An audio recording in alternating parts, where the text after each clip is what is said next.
Our search has ended, and the time has come to introduce the world to a living legend. Introducing Stephanus Olivier and his unstoppable Isuzu bakkie. Follow the story and witness a legend reborn.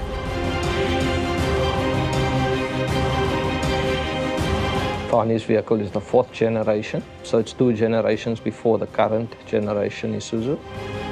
My plan, without looking at the vehicle, is we do a dynamic evaluation, kind of map out where we want to go, which would most likely include either a full engine rebuild or partial, depending on the condition of that engine.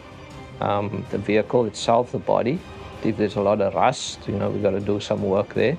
Then we also need to look at the reliability of the vehicle.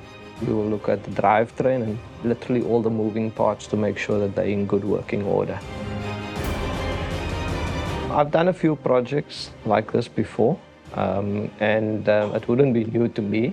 In my personal capacity as a hobby, I enjoy restoration as well, so I'm quite excited about this project as well.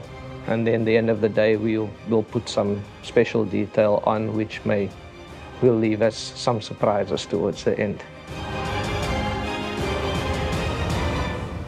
The competition was run, which was called Living Legends, and the successful winner was entitled to a vehicle restoration. I don't think we could have actually picked a better winner because he's got a good sense of humor. He was quite open to ideas, and he kind of left the ball in our court in terms of what we want to do, how we want to do it. So I think from that perspective, I was actually pleased that Stephanus was the winner. Not that I know him, but that he's got a good personality to go with this whole project. In the next episode. Luister, dit was nie die enigste Isuzu in Polen nie. Dit was die enigste Isuzu in Europa. Daar verkoop die ouens. Jy weet hierdie storie oor dat jy met chipolie 'n dieselbakkie kan ry, is waar.